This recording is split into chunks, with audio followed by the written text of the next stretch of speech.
I offered to let my coworker stay with me for a few days, but it ended up being one of the worst decisions of my life, so don't do what I did. So I had this coworker for a little over a year, let's call her Jenna, and she seemed like a pretty nice girl. We weren't super close, but we always had small talk every other day, and she always seemed pretty normal. But also, she was one of those girls that was always crashing out about something. Like, there was always something chaotic going on in her life, which should have been a red flag because she seemed to be the common denominator of all the situations that she put herself in. But again, seemed like a nice girl. So one day, Jenna comes to work and she looks bad. Okay, I'm just going to say it. She looks like somebody who had been up all night crying. And I ask her what's wrong, and she tells me that her and her boyfriend broke up and he kicked her out of their apartment. And as she's telling me this story, she just starts uncontrollably sobbing. She's saying that she has nowhere to go. She doesn't know what she's gonna do. He was the love of her life. Now she has no man. She has no place to live. So what do? I decide to offer for her to stay with me. I know, probably a bad idea. It ended up, being a horrible idea. But in the moment, I thought I was doing something nice for somebody that needed it. I had an extra bedroom that I used as an office, so I told her that she could stay there for a few days while she figured out what she was gonna do and try to get a new apartment. And she was so grateful. She was like, thank you so much. I'm actually applying for a new apartment today, so I'll only need to be there for a few days. This will be great, it'll be so much fun. And I'm thinking, that's my good deed for the day. Biggest mistake of my life, I'll just say that. Day one, totally normal. She shows up with her one suitcase. She's thanking me over and over again, telling me how much she appreciates what I'm doing for her. We sit on the couch that night, we order takeout, and we're just talking about our breakup, watching some rom-coms. It's actually pretty nice.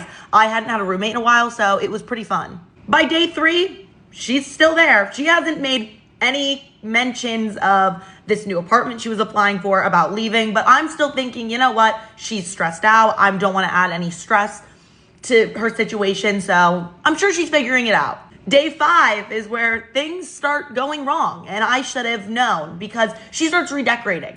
I'm not kidding. She moves my desk out from the office space that she was living in, and she moved a bed in. Yes, she had, I don't know if it was a bed she already had or if she ordered it, but she has put a bed in my spare bedroom office. And what do I say to her? Nothing. I don't say anything. I know. Don't come for me, okay? I felt bad for the girl. I'm thinking, she's just figuring it out. But then day 6, I see that she's even redecorated more. She started hanging up new artwork and mirrors in my living room. So then I do say something. I say, hey, what's going on here? She was like, I just felt like this would make your space look better. And she did call it my space, not our space. So I felt like that was a green flag. I know. Then day 7. Yes, this girl has been living with me for a week. It was only supposed to be a few days. I get home and who's sitting on my couch? Her and her boyfriend. Yeah, the boyfriend that she went through a breakup with who kicked her out of their apartment. What? What is going on? So I was like, hey, Jenna, can I talk to you in the hallway for a second? Pull her into the hallway. I was like, hey, what's going on? I thought y'all broke up. I thought the whole reason that you needed to stay with me for a little bit was because y'all are over and he kicked you out. And she was like, well, yeah, but we're trying to work on things. Okay, so go work on those things in that apartment that you share, not in my apartment. And if you didn't think it could get worse, it can, because on day 9, I go into the office space, now her bedroom, to go grab something. And I see that the entire closet is filled with her clothes. Her shoes are all lined up. She's decorated it more. She's moved into that room, and I am stressed at this point because it does not look like this girl has any plans of leaving. So I find her in the living room, and I was like, hey, Jenna, I just want to confirm, you're going to be leaving soon because it really looks like you're settled in. And she said, yeah, that apartment that I was applying for just didn't feel right. I just feel like this space is great for the both of us, and you need me here because you were just living alone, and I feel like you're gonna have so much more fun with me around. I'm sorry, what? No. I do not want a roommate. No, you do not need to live here. And I'm trying my hardest to be nice because remember, this girl's my coworker, so I still have to see her every day and have a good working relationship. So as nice as I can, I was like, Jenna, I think it's really sweet that you've had a great time here, and I'm happy to be helping you out, but you can't move in here, okay? That's not happening. You need to find an apartment. And she starts getting emotional and is like, you don't want me to live here? And I was like, no, I don't. I think you're great. I've had a good time, but no, I don't want a roommate. So she's like, fine, I'll start looking for apartments if that's what you want. That is what I want. I thought that that's what was already happening. My final breaking point happens the next day when I get home and I see that my apartment is full of people and party decorations. And I am very confused because I don't know a single person that's in my apartment, but all of these strangers are eating my food, drinking my wine out of my wine glasses, and there's giant happy birthday decorations up. It says, happy birthday, Sarah. Who is Sarah? I don't know a Sarah, but apparently it's Jenna's friend who she offered to throw a birthday party for. As I'm standing there so confused, Jenna goes, hey, Kels, like, so good to see you. Is there any way you could just, like, step out for an hour or two? Because we're just finishing up here and then we're all gonna head out to dinner. But yeah, just really trying to celebrate with my friends tonight. I'm sorry, you want me to step out of my own apartment so you can host a party in my apartment for your friend, I don't know, with all of your friends who I also don't know, eating my food, drinking my wine? No.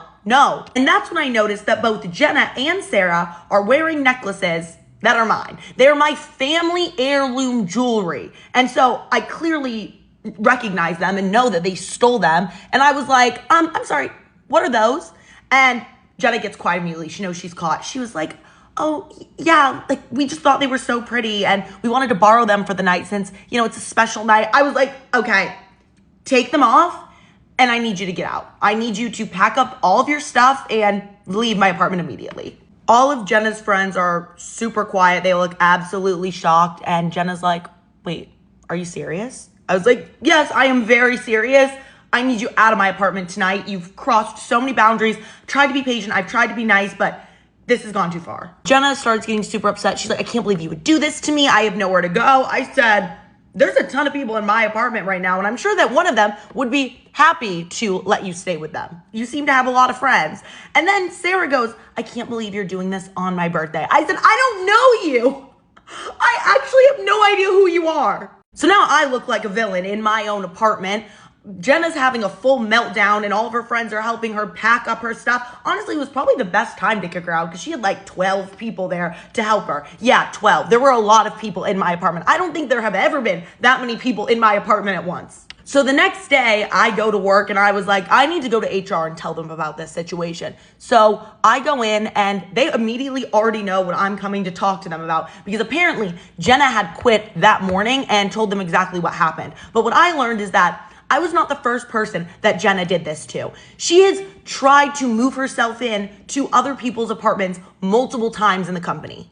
Apparently, she has faked breaking up with her boyfriend. Yeah, they did not break up. They didn't live together. She just needed a place to live and didn't want to pay rent. So she would just pretend she was going through a breakup, move in with somebody for as long as she could stay there. And then when they would kick her out, she would have another breakup with her boyfriend and then move in with someone else. I know I was kind of an idiot in this situation and part of this issue was my fault, but listen, I didn't know it was gonna go like how it went. But just a pro tip, if you ever think about letting somebody you only kind of know live with you for a little bit, just don't do it, don't risk it.